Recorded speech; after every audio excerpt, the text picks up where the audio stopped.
Not 1, not 2, not 3, not 4, not 5, not 6, not 7, or 8, or 9. Or 9. What's the big 1-0 today? Big 1-0. Welcome back to episode 10 of Conti and Nick. We are in the double digits. Holy hell, it's been a ride. We had Bob Sosi here last week, which was freaking awesome. This week, we have our boy, we have Jake Kaulbfliesch, better known as Big Jake, joining us today. What's up, mofos? I think Jake's going to be a good boy today. He's going to censor himself from his normal dialogue. But hopefully not at the same time. Yeah.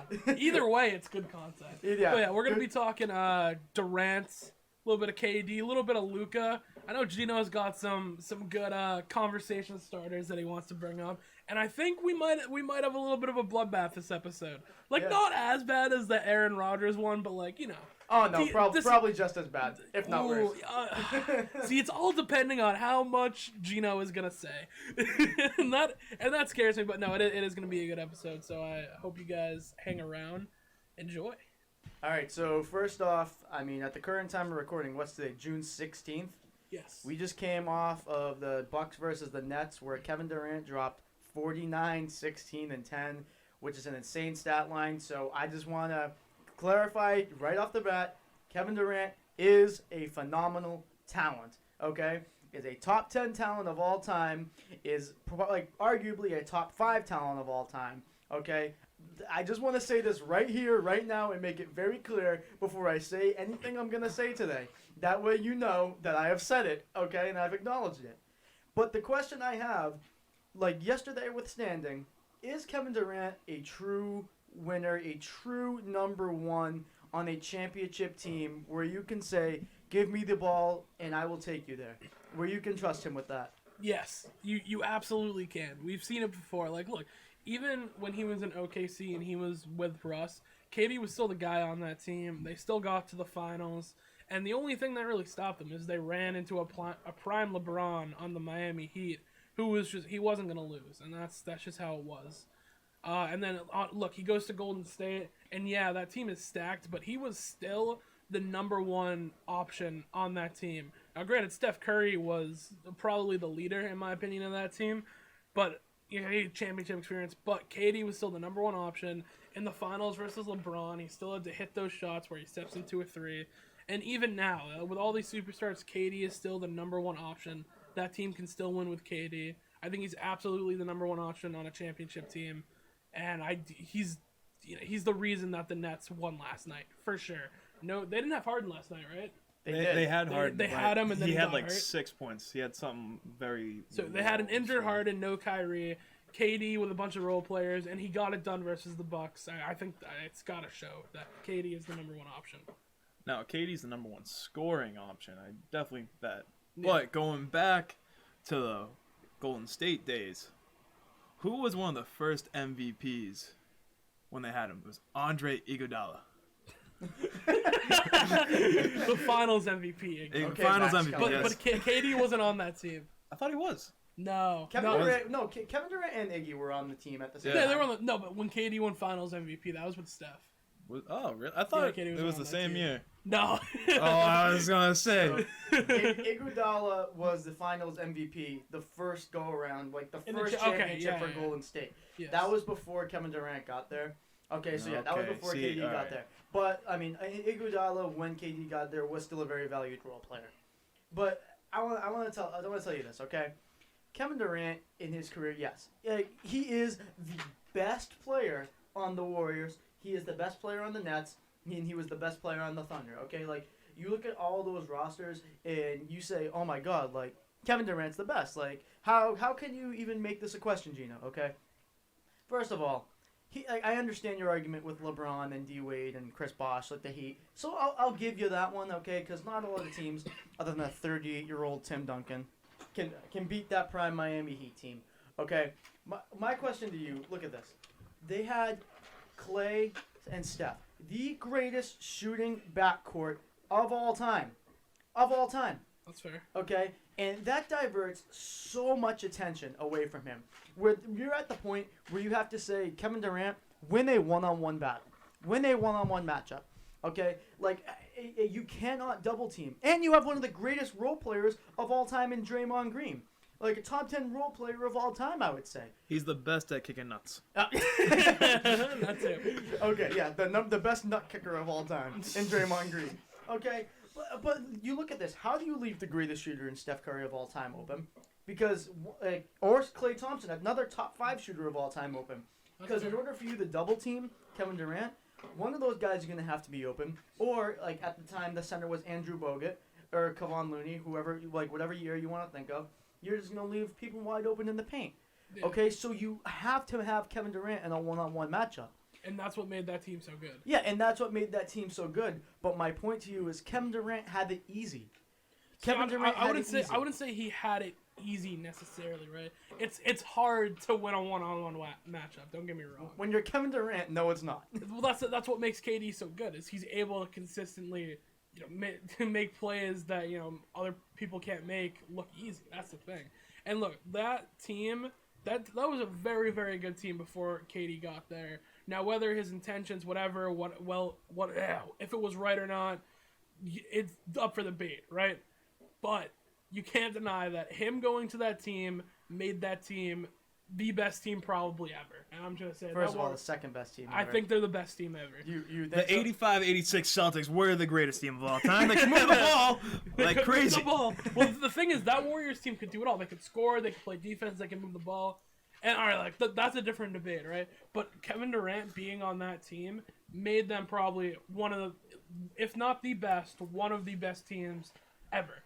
So went from a good team to a very good team, maybe even a great team, to a Hall of Fame team, and I think that's the effect that KD has, and that's why that team was so good. Well, first of all, that team already was a Hall of Fame team. I mean, look, Curry and Thompson and Draymond already had a championship, and they just essentially added Draymond Green. Okay, listen, like Draymond Green is, first of all, the second most important player to the Golden State Warriors. Steph Curry is the first, okay? Like, Kevin Durant, obviously, like, wherever he goes, is going to average at least 25 in his goddamn sleep, okay? But the fuel, like, that really ran that engine was Draymond and Steph Curry. Or Steph Curry was the primary, so I'll say him first.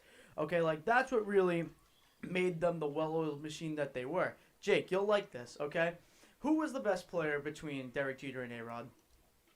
Oh, now that's a tough one right here. I'd say A-Rod, right? But I mean, again, you're going different positions, different type of players. But I know we're not going into baseball. Yeah. But overall, I would have to agree with you. A-Rod was the better player. So, okay, but everyone knew that A-Rod was the superior talent. But who was the heart and soul of the team? Who, like, when you think of the Yankees, you didn't think of A-Rod. Right, you didn't. I mean, yeah. No, you thought of number 2, the captain. You thought of the captain. Jeter. You thought of Derek Jeter, and to me, Steph Curry is like the Derek Jeter in this instance. Okay, and that team was essentially like already good, but they just added a premier talent in A-Rod, and that's the way I look at it. Like, how much does Kevin Durant really deserve? Like, how much credit does Kevin Durant really deserve? Because, like I said, he still went out there and won Finals MVP. I think more credit has to be given to the bench. With Livingston and Iguodala. That's fair. That's a fair point. As much as I do love Iguodala, but think about it, when Curry, Thompson, Durant are all tired, because we know Draymond, he's the defense, right? Mm-hmm. Yeah. So he's going to stay on there. He's not really going to score the points. He doesn't give you much on offense. Exactly. That's why you have Iguodala, who's very good cutting into the paint, and then you got Livingston, who had that great fadeaway shot after. Yeah. He was supposed to be one of the greatest players of all time coming out of, was it high school or college? I think it was high school. Yeah. He was supposed to be really good. He was still deadly from mid-range, and he was really good before that bad knee injury. Yeah. So, like I said, like the only job, like if your job, even though you're great, even though you're a top 5 talent, like arguably, like I said, if you only have really one job, like then that makes your like stay on that team so much easier. And that's what I'm trying to say with Golden State, and that's what I'm saying with Brooklyn. Okay, and let me just say this. On OKC, I'll go back. Like I said, I'll give you the win against I'll give you the loss against Miami, but that 3-1 lead against Golden State was inexcusable. Okay? Yeah. That team had Reggie Jackson. That team had Russ. That team had Ibaka, who was a Defensive Player of the Year candidate at that point in time in his career. Okay, still good, but was even better back then. Yeah. And that team had Harden for a spell. Yeah. Okay, well, not in the year they blew the 3-1 lead, but in the finals year. In the finals year, yes. But and they had did I say Reggie Jackson? They had and they had Steven Adams, one of the most well-rounded centers in the league. So they had Roberson at that point too, right? Yeah, and Roberson, who at that time was a very good defender. Also. Yeah, a very good defender who was not that good anymore, but. Hey, say what you want about that man. He's dating Rachel Demita. Right? Yeah. Listen, that man he didn't hit anything in an NBA game, but when it mattered to shoot, he hit. He couldn't hit the broadside. He tapped some ass. He could tap some good ass. That's what I'm talking about. Shout out Andre Roberson. I respect you.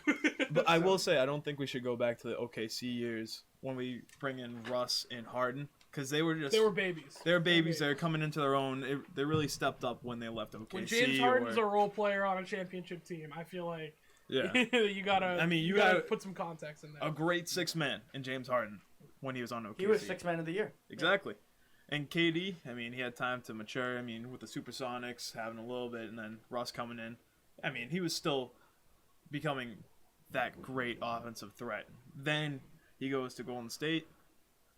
Lights out, and now he's with Brooklyn, where I don't even think he's that full 100% player that he was, because he's still getting used to having to play from tearing his Achilles. Yeah. Which takes like over a year. It takes 2 a while. years. Yeah. If that. Yeah. So what I'm trying to get to the point I'm trying to get to you here is like when you're a top whatever talent of all time, I'm gonna repeat myself. Like we all know how great you are. Okay, we all know how great you are, but at the same time, you have so much around you. Like, I'll talk about Brooklyn. If you don't want to talk about OKC, because we already talked about Golden State. Kyrie Irving, as much as I hate his guts, he's such a... Fuck you, Kyrie. He's such a talent that is just so, like, comparable to Allen Iverson. We'll say that, okay? Like an Allen Iverson type player, like a lot of people compare, like, who's better. Okay, so if you have a guy like him, and if you have a guy like James Harden, who is literally one of the greatest offensive players of all time. Not just in terms of numbers, like you see it on the court. Okay, but say what you want about Harden, though, okay? Yeah. But what I'm saying is, so much, like, not a lot of teams nowadays are predicated on defense. Okay, like, not a lot of teams really make defense their main focus. So when you have guys, like whoever you're trying to face, okay, Milwaukee, like, Giannis obviously will be trying to guard KD. Okay, and Drew Holiday is good, but he's not as good as Kyrie. Okay, and Chris Middleton's an all-star sometimes, but he's not as good as James Harden. Like you literally are forced to not double team because Blake Griffin is still like a good role player at this point. He can give you a double. In all fairness, the past 3 years, all we've said about Blake Griffin is how he sucks. Yeah, but listen. To be fair, now he's on a good team. We're like, whoa. Yeah, no, but last time he can fill the gaps. Well, Blake Griffin's best year, one of his best years, came with the Pistons. Yeah. And no one wants to talk about that. Exactly. Garbage. And Blake Griffin lost his jump. He became a true white man and could not jump. Yeah, exactly. Yeah, right. But what I'm saying is, when the defense can only give you so much attention, and you are as great as you are, your job becomes so easy. Okay, your job becomes so easy to the point where even if you win, like you know that, like in your heart of hearts, when they're not playing, like when your supporting cast isn't playing, the defense gets to give you more attention, and you still might put up good numbers, but does it contribute to a win? No. Because even like last night when Harden was playing, and he played trash, like he only scored about 5 points, the defense still is like, shit, that's James Harden. You can't leave him open, because you know what he can do when you leave him open, right? Yeah. Like, when KD was by himself, the Nets lost twice. In all fairness, there's very few players where you can go, oh, leave him open nowadays. All right, like Ben Simmons, Giannis. For the most part, when someone's on the floor, you have to at least respect everyone. Some more than others, like Devin Booker and like KD, you might want to throw double teams at. Listen, people need to start doubling Boban more. Great player. Great player. In the post, unstoppable. I think he could be a great three-point shooter. Oh my God, Jake. Hey, he'll be not Splash Mountain. He'll be like Splash fucking Mount Everest. Yeah, Splash Mount Everest. There you go. Yeah. But I fucking forgot to mention Joe Harris, one of the best shooters in the league. That's fair. We're also not mentioning how good Jeff Green played last night. Jeff Green did play very well last night. 27 points. Yeah, like that is Uncle Jeff Green. Yeah, Uncle Jeff Green. Like 9-finger magician. Yeah. Oh God. Good I love Lord, Jeff. man. I'd love Jeff Green. I know Jeff Green's been on what, like 9-10 teams at this point, and he's still hooping. Yeah, but every now and again, Jeff Green will just give you a game that's like, holy shit! Like, why isn't this man like a number 2 or number 3? Him and like ISO Joe, I have just so deep in my heart. Oh my God, Joe Johnson. ISO Joe. Joe Johnson, that man. Oh. We're good. Yeah, we're topic. We'll go. But I do have to bring up the point in the story with KD. Okay. How good of a winner he was. He had a date with Lana Rhodes, right? And he brought a backup date with him. That's a winner in my mind. That man's always right. He's always splashing. Kids, don't look up Lana Rhodes. Listen, don't know who it is. Listen. Well, now that's him. Hey, he got wet real quick that night. Oh my God, Jake. You know what you were getting with this episode. Don't act surprised. I meant the audience. You clicked on the video. For those of you who know who Big Jake is, because a lot of our following is like Weymouth kids and Marshville kids. If you know who Big Jake is, you know what you're in store for this episode. Exactly. Oh yeah, baby. So what I want to go back to is I don't think that Kevin Durant really deserves a lot of credit for the rings that he gets. Do you know? I think you got to take them with context, but they're definitely deserved, in my opinion. Well, here's the thing. Do you think that most of the years that Kevin Durant was on the Warriors, okay, and when they won, if Kevin Durant wasn't on those teams, do they still win the finals? I mean, definitely not as. It's a closer finals. Yeah. Okay, so if it's it's a closer finals, but let's say they win.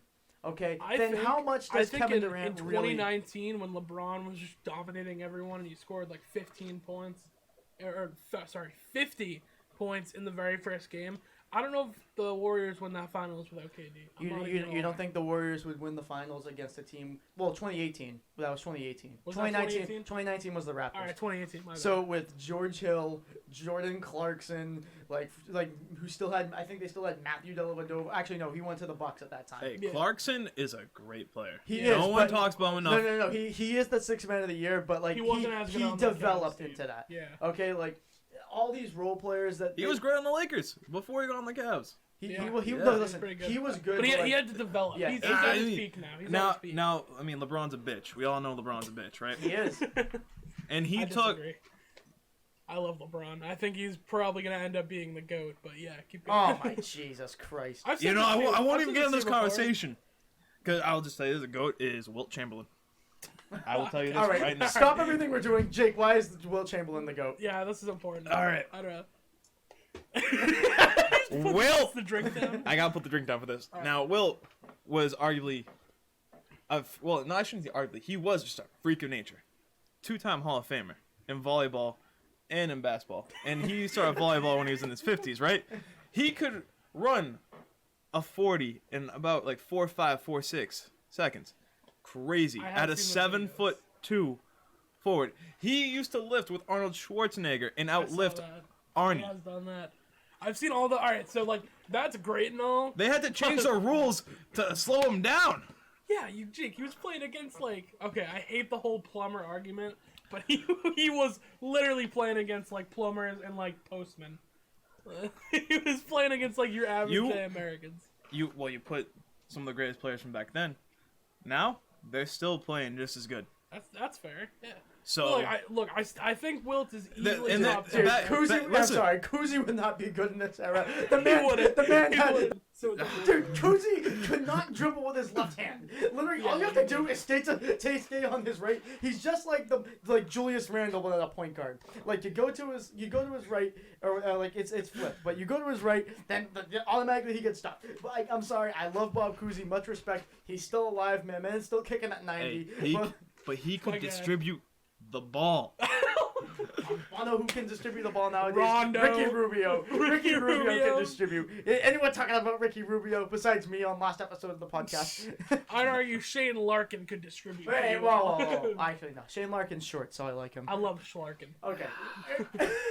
Yeah, you guys are ridiculous. This is ridiculous. I love the Man, you're just a knucklehead. Knucklehead. Okay, can we please go back to Yeah, Kevin Durant? no, we're good. We're good. Okay, like Kevin Durant is, like I said, I'm not gonna repeat myself because I said it at the top. Players of the wanted to come podcast. to Brooklyn to play with Kevin Durant. Yeah. That's the reason. So he pulled the team together, not Kyrie. People want to play with KD. But that has nothing to do with his personal, like, that has nothing to do with his personal success. And I'd argue that makes his job easy, right? But that's the thing.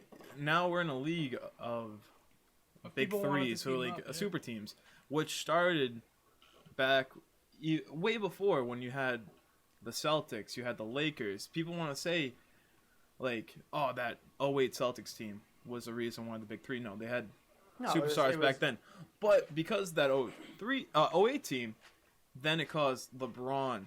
That's what I'm saying. So I think the real first super team, and I love that 08 Celtics team, but it's that Miami Heat team, dude. So that team was good, but the Miami Heat team was the first team. It was the first crazy, amazing super team. Yeah. But now here's the thing. That amazing star player can't do it alone anymore. Yeah. Now, think about the days young LeBron on the Cavs. He could take that team to the finals by himself. Look at when he went to the Lakers by himself. He didn't even make it to the playoffs. But at the same time, So, LeBron is old. You're talking about super LeBron. LeBron now though is like old, and he was hurt too. He was hurt this season, and but that's the thing. I mean, LeBron's older now. The league's elevated. He's better than he was when he was younger because he could shoot the ball better. Yeah. Because LeBron when he came out was more of a slasher. Yeah. So now he sees it. It's the same argument when I talk about Brady too with other people. The longer you're in the league, you see more stuff, you experience more stuff. You can just see it and already anticipate it. Yeah. So when you're older, you're better in that case. Oh yeah, for wisdom, absolutely. Exactly. Yeah. So that's why the way you see the game. Exactly. That's why you need that, like, the super team now. That's why I think, say if it was just Kyrie, Harden, Griffin, and Jordan, I do not think they're as good. I don't think they're as good either. Well, I think because I think at best they're maybe a bottom seed in the playoffs. Come on, really? Yeah. Well, dude, a team that's pretty much like D'Antoni's team. Like, I know Steve Nash is the coach, but like, let's be real. It's not D'Antoni's like, team. Mike D'Antoni's running behind the scenes. Oh, come on, dude. Come on, man. D'Antoni is running it behind the scenes. Come on. Like, Steve Nash has very, very like limited, like minute, like very like coaching Steve experience. Nash is your guy. I love. He's your guy. I'm being the truth. I know. I'm being the truth. I'm not being Paul Pierce. But I'm telling the truth. Shout out to his new marijuana brand he's opening in Boston. That is hilarious. That is absolutely hilarious.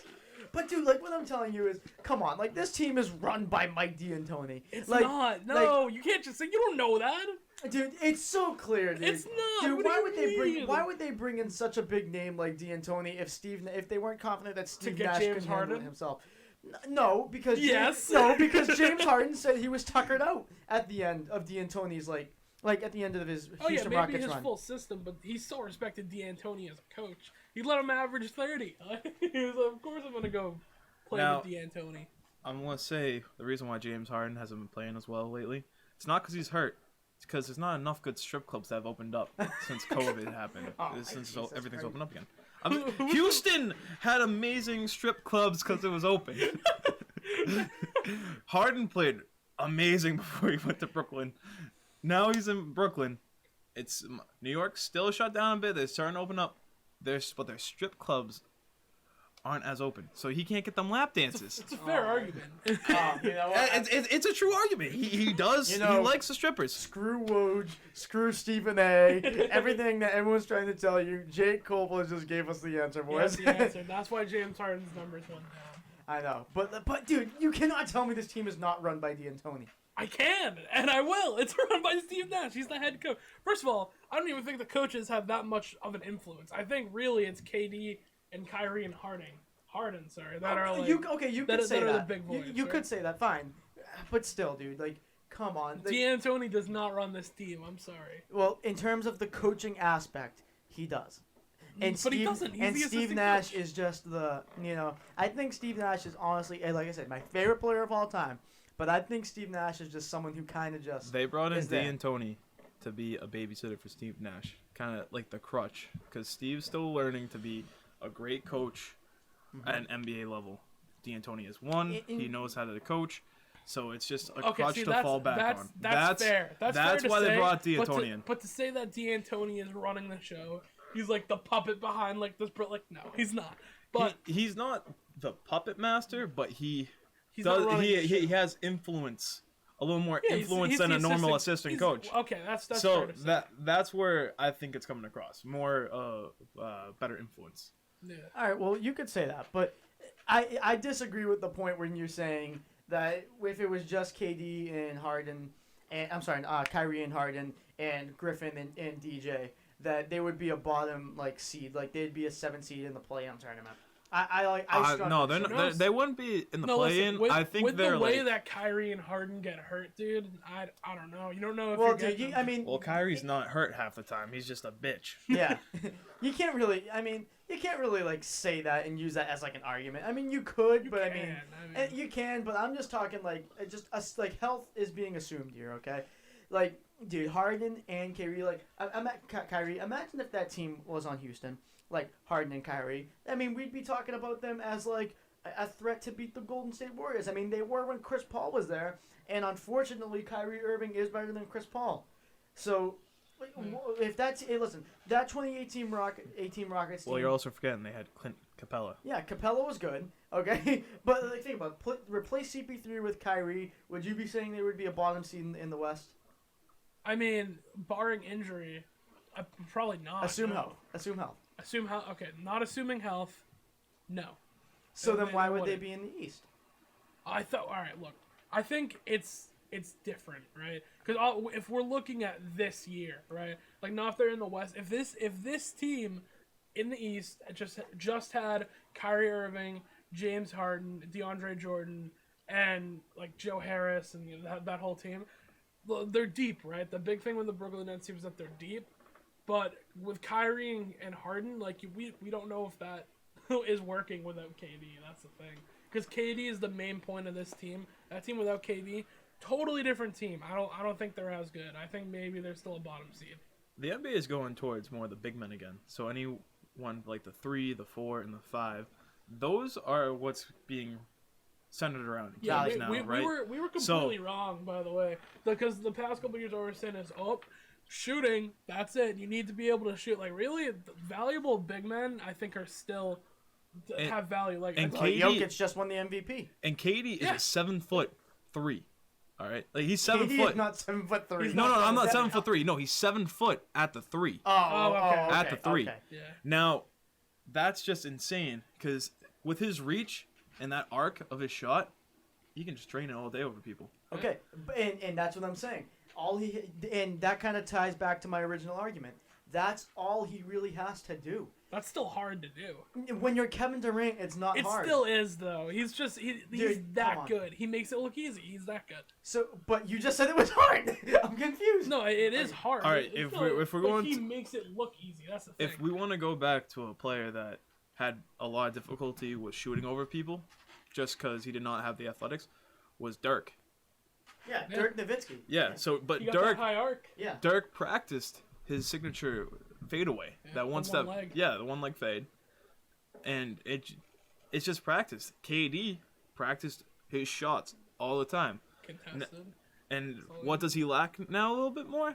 His defense. What saves him? He's very lanky, and he can. Especially coming off the Achilles, his defense. So let me ask you this.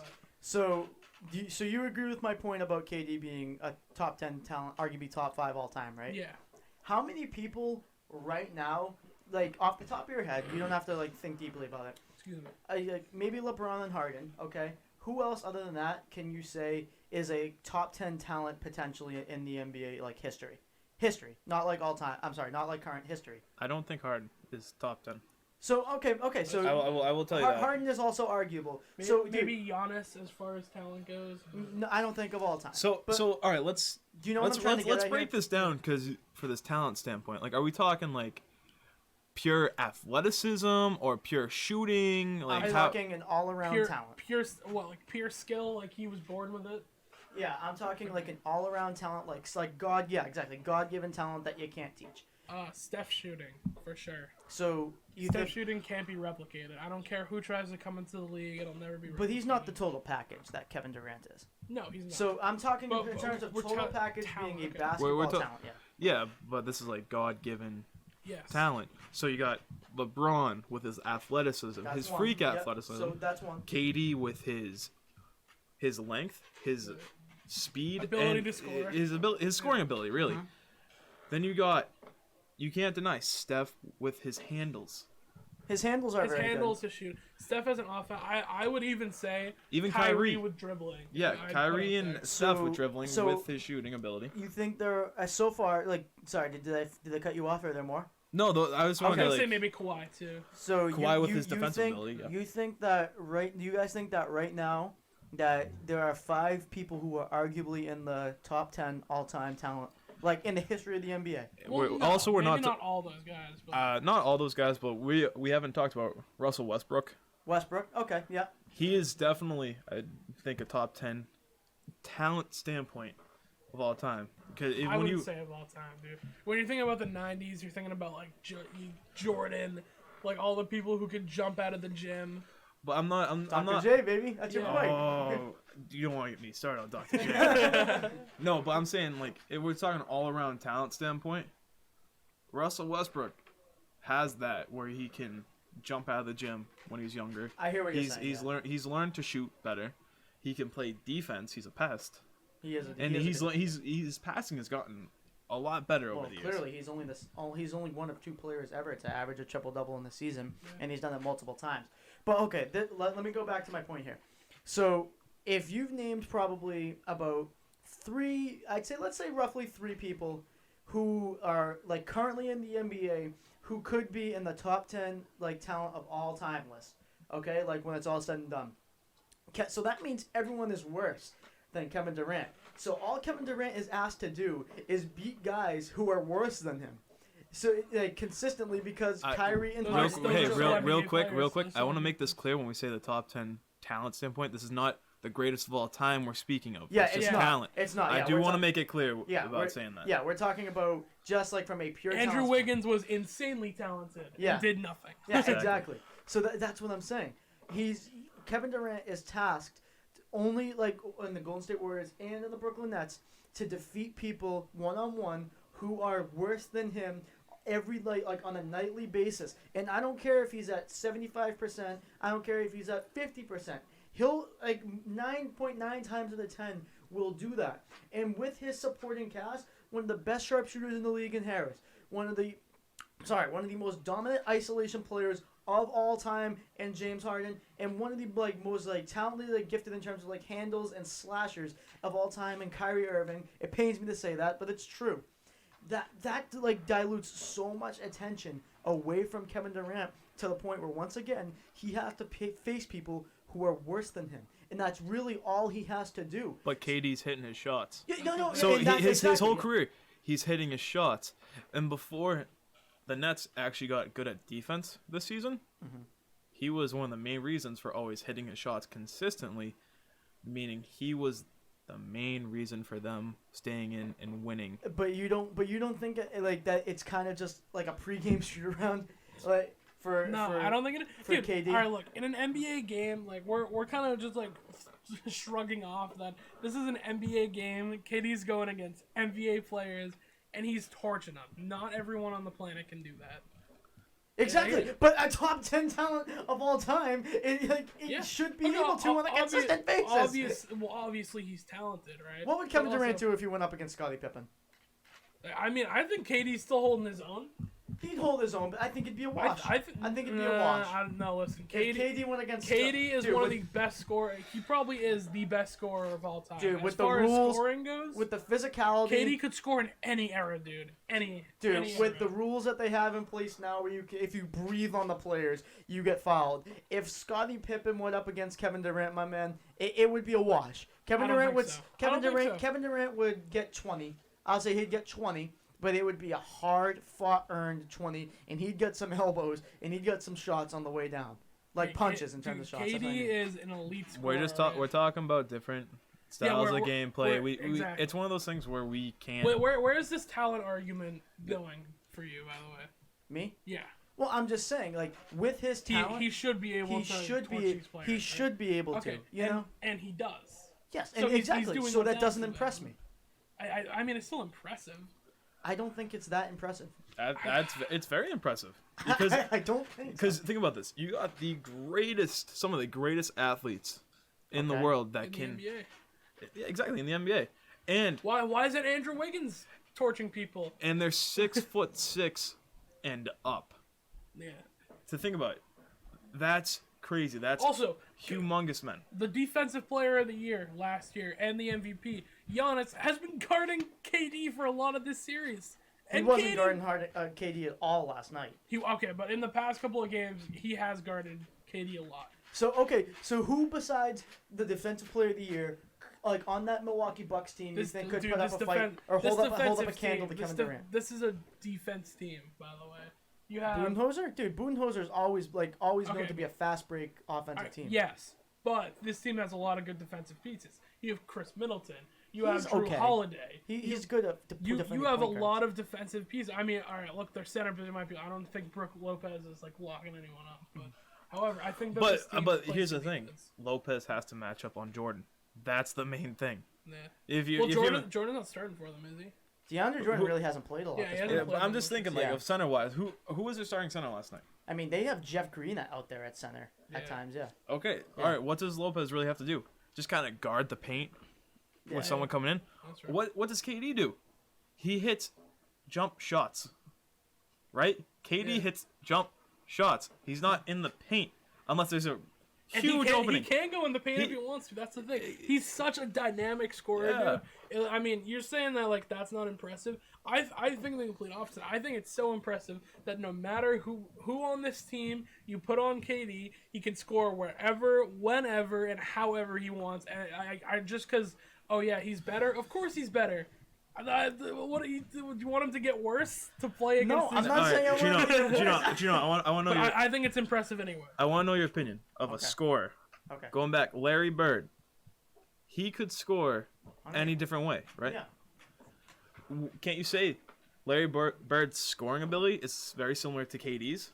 I mean, I think they're a little bit different. I think Larry Bird was a little less athletic. So a lot less athletic. Yeah. But here's the thing. We're talking scoring here. What was Larry's main thing? Was scoring. He could score. But he was a great passer. Yeah, but for his time though, he was also like a phenomenal shooter. Like he's a top 5 shooter of all time. Larry Bird is. Exactly, but that's the thing. Like Larry can beat you just by scoring. Yeah, and that's impressive, right? It is. And listen, I'm not trying to take nothing away from Larry Bird, and I'm not gonna say like having DJ like Dennis Johnson, having McHale and having Parrish like takes the defensive attention away. I'm not trying to make that same argument because I mean it is true, but at the same time, Larry Bird just sometimes will go, I feel bored. I'm gonna use my left hand tonight, and drops like 30, and drops like 30, 40 points, and he tells you.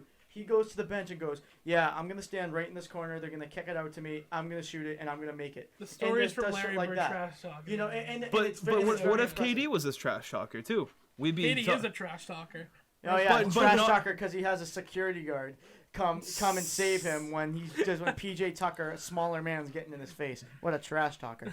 On the burner account. All right, look, but you know what I mean by KD, trash talking. KD will talk. That's his thing. He talks, but it's not like like what Larry Bird was doing. I'm just gonna go out.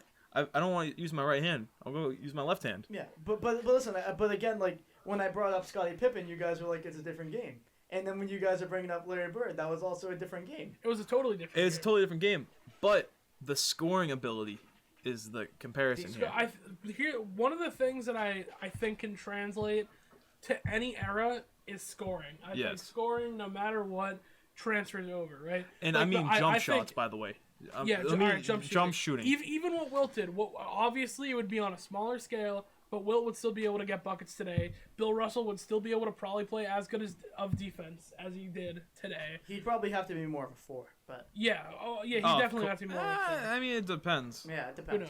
But Kevin Durant could score in any era. Steph Curry could score in any era. Michael Jordan could score in any era. That's the one thing that I think translates over is scoring. Okay, so in the news recently, we've gotten some Luka Doncic, I guess, trouble.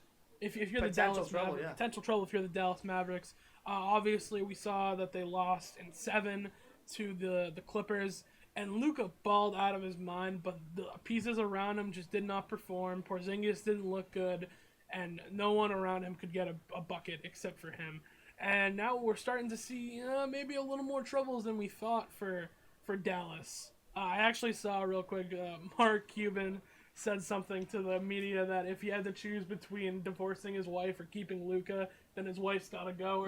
It was something hilarious like that. But Luka, they want him to sign a supermax. He doesn't know if he's going to do it yet. He's going to need more pieces around him. So the Mavs are going to have a really good offseason. And Gino, what do you think that the Mavs need to do to keep Luka? So to me personally, I think a lot of people are talking about like you got to fire Rick Carlisle, but I think that's also up for debate. Like I definitely think that just adding some sharpshooters, like something similar to what the 76ers did. Okay. Like they let go of Seth Curry, which was stupid. I mean, they did get Josh Richardson, who Jake loves, but he's so good, man. 2K lights out, always on 2K. But it's clear that off of a television screen in the video game format, that Josh Richardson was not the piece that the Dallas Mavericks needed. He was not enough. Dorian Finney-Smith is okay. Maxi Kleber's okay. Dwight Powell is good, okay if I'm being nice. Okay, they have a bunch of very average pieces, and KP severely underperformed in the playoffs this year. Okay, I think that just what the 76ers did, get some, like when I say these players, I don't mean them specifically. I'm saying get someone similar to them. Get someone like Danny Green. Get someone like Seth Curry. Get someone who can mentor like Dwight Howard. It doesn't have to be a center. It just has to be like a position of need. Honestly, in my opinion, I don't think that firing Rick Carlisle is the move. I don't think that anything you can just point and go, oh, that's his fault. Like, no, I just don't think this team was meant for playoff success. Right? They don't have a lot of guys who can go and get buckets. Luka was kind of the only guy. And I talked about it in my hot take last week. I think that, first of all, if you're the Mavs, you don't want Kemba Walker, you want Jaylen Brown. And I think that the Celtics are willing to move Jaylen Brown. So you could have maybe a Luka-Jaylen Brown duo. Move Porzingis, move some other pieces around, get another center. And you can work off of like this dual threat of Jaylen can get a bucket, Luka can get a bucket, and then you put sharpshooters around them. I think that would be a great plan for the Mavs. And I think with that team, if they put the right pieces around Jaylen and Luka, I think they could be a top 3 team in the West. Well, what do you think the return for the Celtics would be? Because I don't think the Dallas Mavericks have a lot of things besides maybe Chris contract for contract. You get Porzingis back. And if honestly, I think that we have the leverage in the trade. So maybe we get a couple of first-round picks back. Maybe we move, get some more value. We get like Tim Hardaway or something. I wouldn't mind Tim Hardaway. I wouldn't mind it, but the trade there could work, right? So that's what I think that the Mavs have to do. That would be. There's not a whole lot of players out there. So is that just what you're saying for the trade? Just Jaylen Brown going them, or Jaylen and Kemba? Not Jaylen and Kemba. They don't have enough money to move both those contracts. Because Kemba, it's one of them. It's got to be one. I got one of them. All right, because Kemba is, if Brad can't fix what Ainge did, Kemba's going. Oh, Kemba's gonna go. Oh yeah, Kemba and Jaylen are gonna go in this offseason. I think. I don't think Jaylen. Yeah, I really don't think Jaylen. I think Jaylen's gonna go. I'm not gonna lie. You think he's gotta go? No, not God. I think he's gonna go. I love Jaylen Brown. I respect Jaylen Brown so much. He's so smart. First of all, off the court, this man is so smart. He does a lot for his community, all that stuff. But also on the court, he's an elite player, and I think he's great for the city of Boston to have. So I would love to keep Jaylen Brown in the Celtics organization on the team. But I think that he might have to go strictly because I think this team's going to get blown up in the offseason. So I think he might get caught in the crossfire. What's the free agent market looking like this offseason? It's not big. It's really not big at all. So are there decent enough role players going back for the Mavericks to sign? I think here, Gino, do you want to pull up the free agent class real quick? So, looking at it right now, I mean, We have Chris Paul. We have Kawhi. We have Kyle Lowry, Mike Conley, DeMar DeRozan. Those are really like the big. That's names. Honestly, that's better than I thought. You That's have, way better than I thought. You have Otto Porter, Oladipo, Goran Dragic, Tim Hardaway, Schroeder, Fournier, Danny Green, Kelly Oubre. See, there's some good pieces that the Mavs can pick up from that. I'm hearing a lot of good shooters in that free agency. So class I'm just thinking like I guess not the top tier guy, but the middle tier is like Conley, DeRozan. That's what I'm thinking would probably be best for them. Cause especially Conley, because he can shoot the ball. I mean, he's not the greatest, but he can still shoot the ball and take some pressure off Porzingis and Luka. For Dallas, I think something that would be really big for them would be Evan Fournier. Okay, yeah. Evan Fournier, because he's a guy who can create his own shot. Like, he's mostly known for his shooting, but that guy can also, like, create his own shot and is not, like, dependent on, like, a facilitator to get him the ball just to shoot, like, open threes. I think that would be huge. Getting J.J. Redick was big for them, but he's a free agent. I think something like that could very much work out, even though he is a bit on the older side, would be Trevor Ariza. Oh, Trevor Ariza would be great. Yeah, Trevor, because at this point in his career, like, he's not really much of a scorer, but he's a good veteran. He could fill in like a Korver role. Yeah, something like a Korver. I think Norman Powell would be a good pickup for them because he's also going to be a free agent. Maybe I would keep Norman Powell. If I was maybe Lonzo Ball. Okay, maybe they get a facilitator so Luka can go back to his natural position at the shooting guard. I think that creates more problem than it solves, honestly. Think about it. It would be a watered down version, but it would be similar to CP3 going to Phoenix, because then Booker could go to his more natural shooting guard position. Now here's the thing: is Rondo a free agent this offseason? No, he signed a 2-year deal with the Hawks, and then he got traded to the Clippers, so he's still under contract with the Clippers this year. Well, all right. Instead of signing Lonzo, if it's a cheap enough contract and they want to actually move some money around, maybe they trade for Rondo, dude. I mean, the Clippers are probably gonna blow it up after this season if they go nowhere. Because think about it, Lonzo still wants to shoot and show that he can shoot. He's improved his shot. Yeah. Hold on, I knew this was going to happen. We have breaking news in the sports world. So the Mavs and Donnie Nelson are parting ways. Wow. Literally right now. So Dallas announces its president of ops is leaving after 24 years with the franchise. Wow. So that tells me that this team's going to get blown up. I love how that happened. This is the first time that that's the first time we've gotten some. Yeah. Dude, and earlier today, Stan Van Gundy and Scott Brooks got fired from the Pelicans and Wizards. Yeah. So that's huge. I mean, so we'll see who takes over, and that'll probably tell us the direction. Yeah, maybe. Maybe Ainge takes that job, dude. Maybe. No, I really don't think so. Ainge has a poor heart health, and I think he wants to stay more close to his family now. So he's gonna get another job, though, right? He might get another job, but He'll take a backseat role, not the everyday exactly, not an operations role every day. So here's some other guys that I think that would be really good. I mean, Derrick Rose, right? Yeah. D Rose. I mean, he'd be a good scorer off the bench. Also, I just want to say, if I'm the Mavs, there's no shot I'm overpaying for a mid-tier superstar. They better not. They're not. Who were the big guys again on that free agent? So the big time names. You got Conley. CP3, Mike Conley, Kawhi Leonard, Kyle Lowry, DeMar DeRozan. So if they're not going to get Kawhi's the only one that you throw the bag at. If not, you're not paying for DeRozan. You're not paying for Conley. Overpay, I have to say. You're not throwing any of these guys max contracts. It's not worth it. I don't think Conley's going to get that much of a contract. Okay. To be honest with you, my point is, I think that if you want a star to pair with Luka, you're gonna have to trade for him. As far as, and they have pieces to do it too. They definitely have the pieces. So, first of all, if I'm Dallas and I want to, I'm just going back real quick. If I want to make Luka happy, it's clear that Kristaps is frustrated. Yes. So don't cause any drama between the two on the court. No matter how you gotta do it, if you gotta do a salary dump, just get Kristaps off the books. Get him out of there. I will say a potential thing real quick for the free agency is Kawhi Leonard. He injured his ACL. That's what's being reported. Yeah, the past couple days. So I mean, he might be done for the playoffs. Yeah, so he's out indefinitely. So if it's something like a tear, or hopefully it's just sprained. A sprain is tough, but if a tear, he's out all next season. I think it's important to say though that it's a player option for Kawhi Leonard. So he has the choice to opt out. So if Kawhi and CP3, for that matter, those guys are player options. So if they choose to opt out, then they become free agents. Chris Paul's gonna opt in. And I thought he was declining his.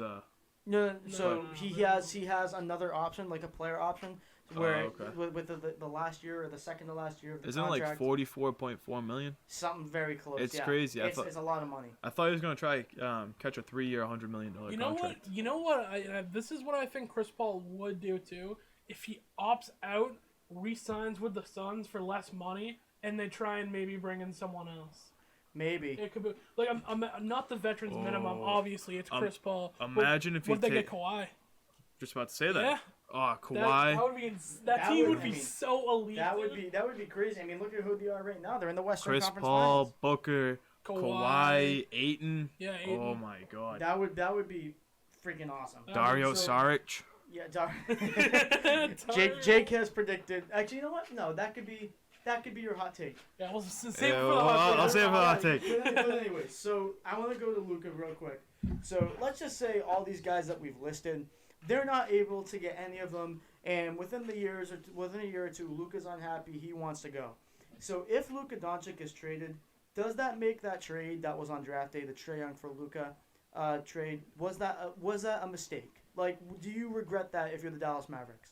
No, I don't think so. Cause all right, I don't think the trade that you make on draft day isn't the problem. So far this trade is dead even, right? And then I think this trade, no matter what, is still gonna be dead even unless Trae Young or Luka fall off. But if Luka goes somewhere else, that draft pick isn't a failure. The failure is in your organization to put the pieces around Luka. That's where the failure is. It's not drafting him. It's what you did once you had him. So, but let's just say they didn't make that trade, and Trae Young is a Maverick, and he's happy where he is. He has no complaints, and he stays there, and they continue to progress as a team. And then Luka goes on to greener pastures. So that's why I think if you're Dallas, then you regret making the trade. Do you know what I'm trying to say? Maybe at that point you regret it, but. So I like I said, I think that if Dallas does end up having to trade Luka because he has no choice, or they have no choice, then I'm kind of saying, damn, maybe we should have kept Trae. Maybe because Trae was someone that wouldn't complain, or he's someone that wouldn't. To be fair, Trae's team is significantly better. Yes. The coaching, everything. Yeah. Well, no, Rick Carlisle is a top tier head coach. Yeah, but the way that I almost just said Falcons. Jeez. The way the Hawks use Trae is exactly how you'd want to use him. You put shooters around him. You got a big guy like Clint Capella and set screens for him, and you let Trae just pick apart defenses. Speaking of the Hawks, by the way, they're looking pretty good versus your 76ers. Hey, listen. Conference finals. Hey, listen. You asked me in the group chat. You go, hey, they still gonna sweep Brooklyn? And yes. I forgot to answer, but my answer now is Brooklyn ain't gonna make it. So. Wow. Even at you think. Well, Kyrie's out for Game 6 again. So. No, the Brooklyn's making it out of the semis. Nah. What are we talking about here? Okay. You too? Oh, no. I'm just saying Kyrie's out for Game 6. Harden's in for Game 6.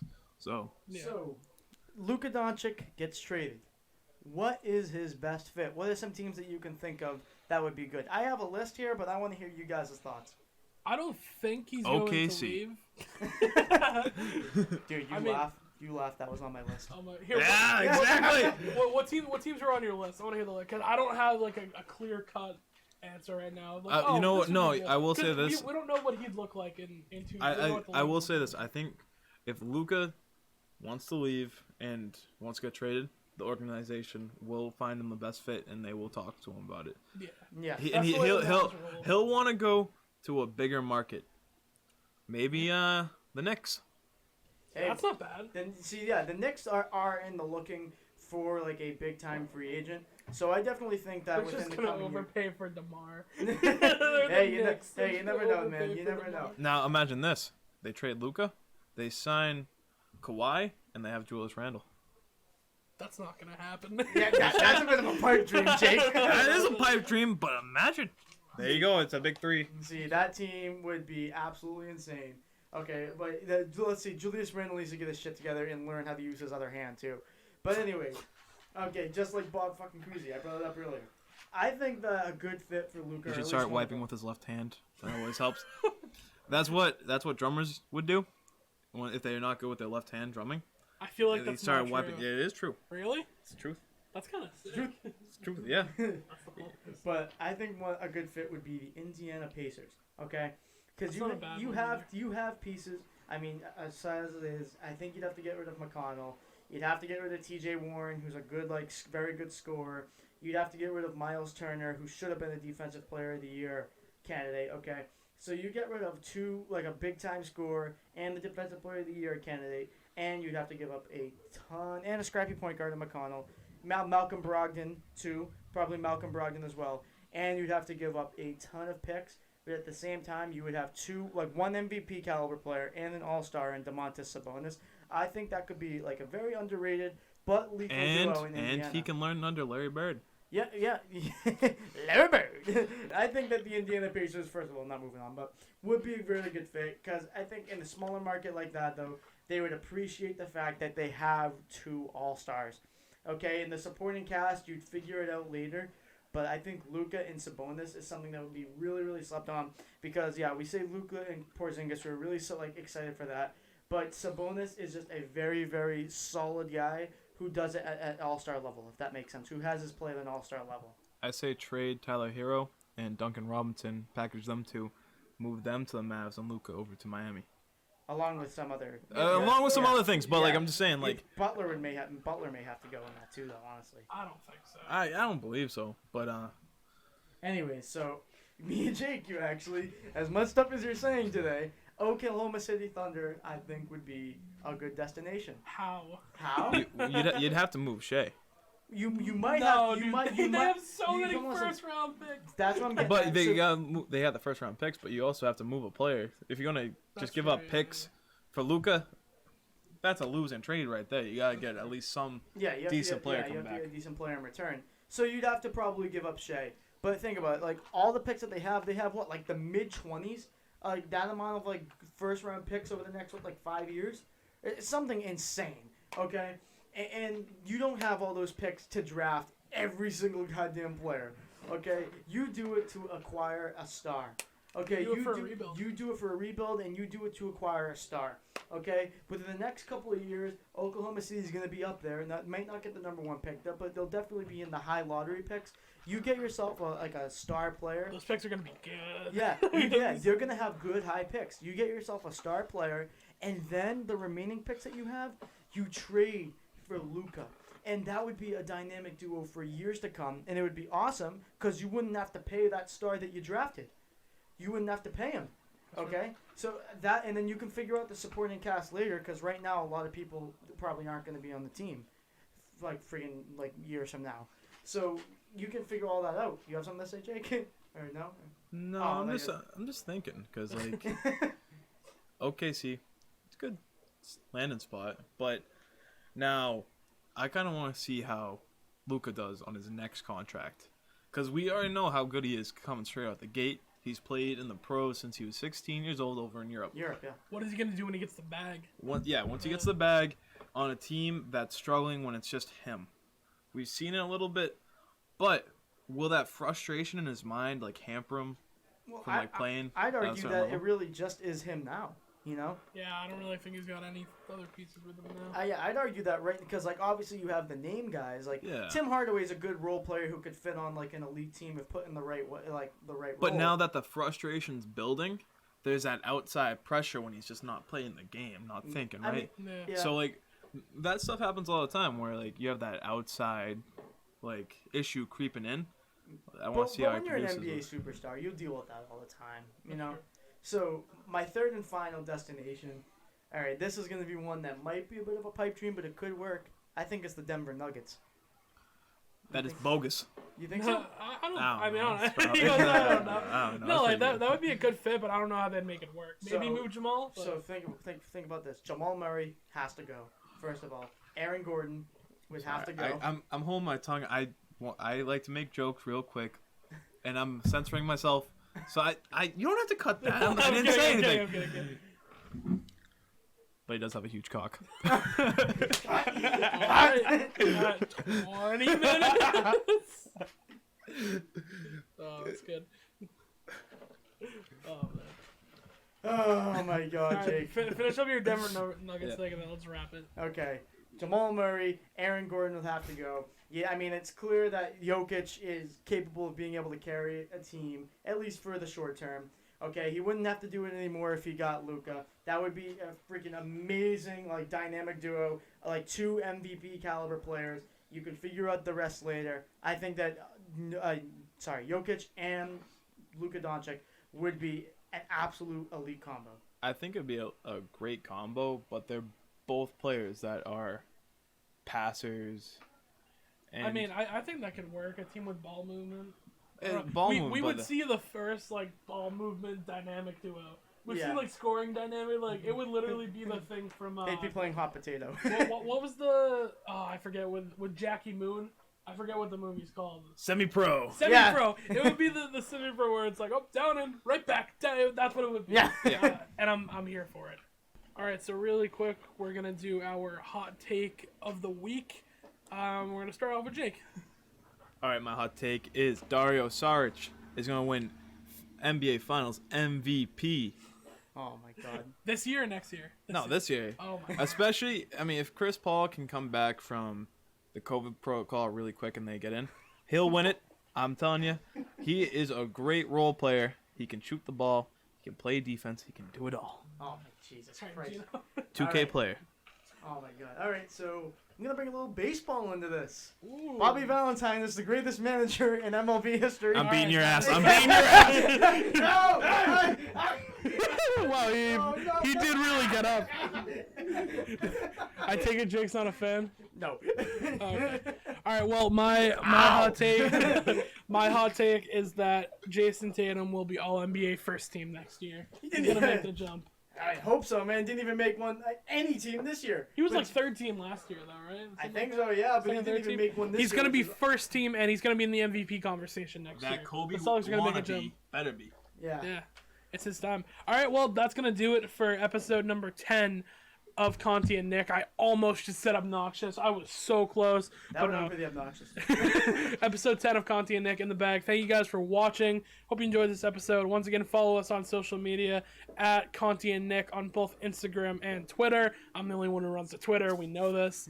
But yeah, thank you guys for watching. The numbers have been pretty good lately. I mean, Bob Stotzi definitely helped that, but overall, our numbers have been really good. So thank you guys for that. And 1, 2, 3. John Bro! Jake, you know the way. Oh, I forgot about that. Dunesy, I'm coming for you.